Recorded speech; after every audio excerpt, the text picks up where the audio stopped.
Bonjour, aujourd'hui nous allons parler financement des entreprises et pour ce faire nous allons recevoir Robinson Moïse qui est conseiller en financement des entreprises à la CEDEC de Antique-Cartierville. Merci. Bonjour Robinson. Oui, salut Constantin, ça va bien? Ça va très bien toi? Oui, ça va très bien. Ah, c'est une belle soirée de temps. Tu vas te présenter et puis après on parlera financement des entreprises. Ok, donc comme tu as dit mon nom, c'est Robinson Moïse. Je travaille comme conseiller en financement à la CEDEC Antique-Cartierville. Bon, et je viens d'Haïti. Okay. J'ai fait un baccalauréat en administration à l'Université d'État d'Haïti. Okay. Ensuite, j'ai fait un MBA spécialisé en financement d'entreprise à l'UQAM, à Montréal. Candidat pour devenir CMA. Beaucoup ça pour toi tout seul. MBA, baccalauréat, CMA, c'est peut-être patient pour les études. Parce que je pense que c'est important quand même, c'est la clé pour faire une bonne carrière. Et c'est pour ça donc. J'aime bien ça aussi. Ok, excellent.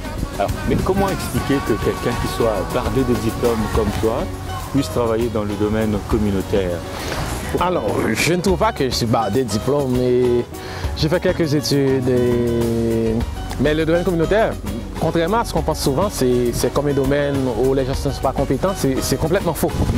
Il y a des gens très compétents et qui travaillent dans le communautaire. À la différence, ça prend un cœur. Exactement. Ça prend un cœur, une passion pour le communautaire.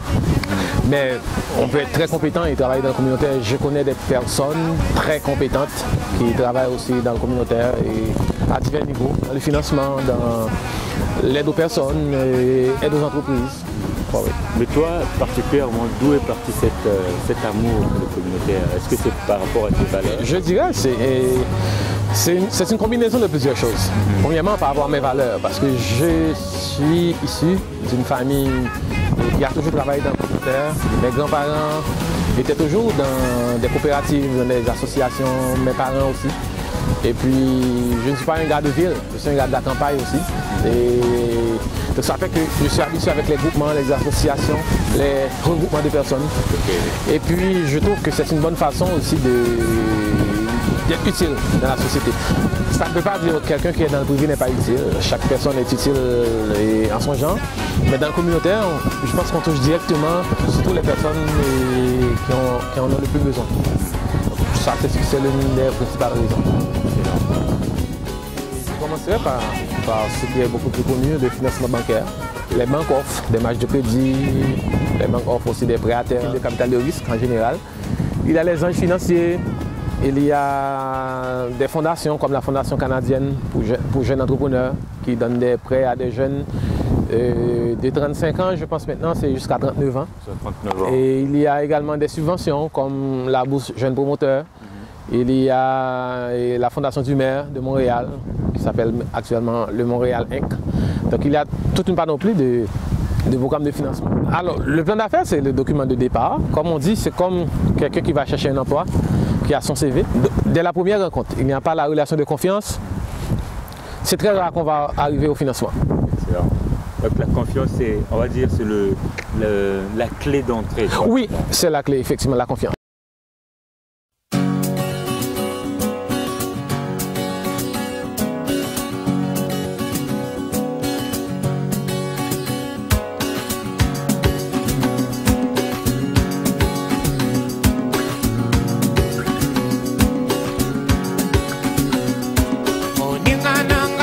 La confiance, c'est vraiment, comme je disais tantôt, le maître mot. Mais est-ce qu'il y aurait d'autres moyens ou d'autres éléments qui pourraient mettre la personne en confiance?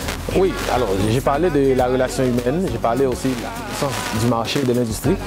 Aussi, il y a un élément, c'est la rentabilité du projet. Parfois, les entrepreneurs disent « Ah, moi je vais 500 000 la première année ». Ça arrive, ça peut arriver, mais ce n'est pas toujours le cas, il faut le démontrer. Parce que moi, la question que je pose souvent aux entrepreneurs, pourquoi tu dis 200 000? Pourquoi pas 300 000? Pourquoi pas 50 000? Donc 200 000, ça doit être basé sur quelque chose. Donc c'est beaucoup plus fiable la personne qui dit j'ai 3 clients. Donc ces 3 clients, voici ces clients, ils sont prêts à commander chacun pour 2 000, pour 10 000, pour 15 000. ça, c'est du concret. Donc ça aussi, ça met de la confiance. Un dernier élément, beaucoup d'entrepreneurs ont peur d'aller sur le terrain. Ils pensent qu'ils ont une idée de génie, mais je n'ai pas besoin d'aller vérifier. Donc, en fait, ils ont peur d'aller vérifier sur le terrain pour savoir, pour valider est-ce que c'est vrai ce qu'ils ont pensé. Pourtant, un entrepreneur qui est allé sur le terrain, qui rencontre du monde, qui rencontre des fournisseurs, qui rencontre des clients, pourtant ça aussi, ça augmente la confiance. On voit que cette personne croit dans son projet et est allé valider des choses sur le terrain. Donc tout ça sont des éléments. Donc il y a certainement d'autres éléments, mais si au moins on a, comme on dit au Québec, on est en business. Exact.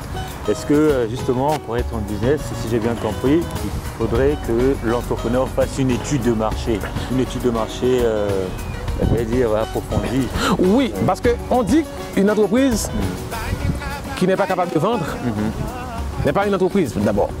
Donc tu vas fermer, tu vas commencer, tu peux avoir le meilleur produit du monde, si tu n'es pas capable de le vendre, ça ne sert à rien. Donc tu n'as pas une entreprise. Tu peux produire pour toi-même, pour ta propre consommation, mais une entreprise doit pouvoir vendre. Même si on tourne tout autour, mais la finalité doit être la vente.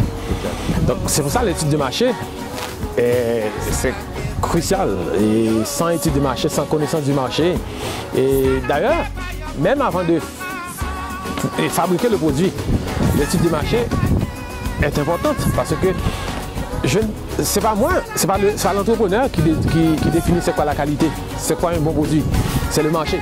Aussi la dimension test, c'est-à-dire tester le produit, tester le service. Oui, ça va jusque là. Et il faut le tester aussi avant de produire à grande échelle.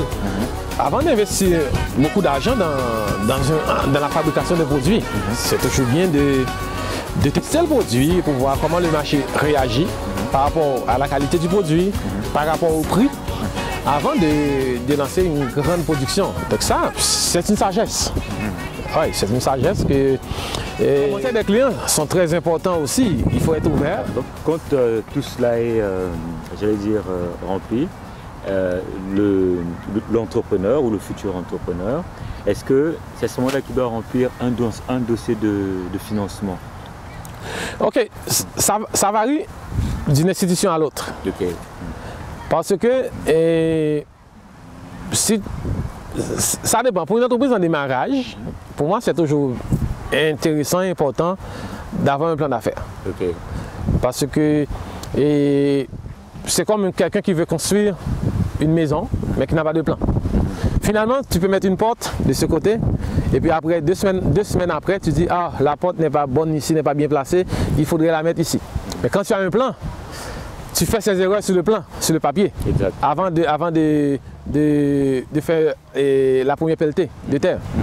Donc c'est un peu la même chose. L'entrepreneur n'a pas besoin d'attendre que le plan d'affaires soit fini, parfait, avant de le présenter au conseiller. L'entrepreneur peut aller rencontrer le conseiller ou le banquier. Et s'il y a des choses à clarifier ou des choses à approfondir, à ce moment-là, le conseiller va dire « Ah, il faudrait approfondir tel élément, tel élément. » C'est plus facile que d'attendre à la fin pour finir le plan d'affaires totalement pour aller voir le conseiller. Donc moi, je préfère cette approche-là que de dire au client « Ok, termine ton plan d'affaires de la table des matières jusqu'à la fin et puis revenez me voir. » Non, je pense que ça peut décourager l'entrepreneur plus que toute autre chose. Exactement. Et à ce moment-là, ça devient un obstacle pour lui. C'est ça, ça devient un obstacle. Et au lieu de l'aider à avancer, c'est un obstacle. Exactement. Ouais. Exactement. Un bon entrepreneur n'est pas forcément quelqu'un qui a fait des études en gestion ou en comptabilité. C'est quelqu'un qui a une idée et qui est capable de réaliser son idée, de concrétiser l'idée. C'est ça un entrepreneur. Souvent, quand on dit à la personne « allez rédiger un plan d'affaires », cette personne-là, qui peut-être ne peut pas rédiger, parce que ce n'est pas donné à tout le monde de pouvoir rédiger. Exactement. Vice versa, il y en a qui peuvent rédiger un très beau plan d'affaires, mais dans la pratique, ça ne sert à rien, c'est zéro. Donc il faut faire la part des choses. Mais si on dit à la personne, va rédiger le plan et reviens me voir, ça risque de le décourager, effectivement.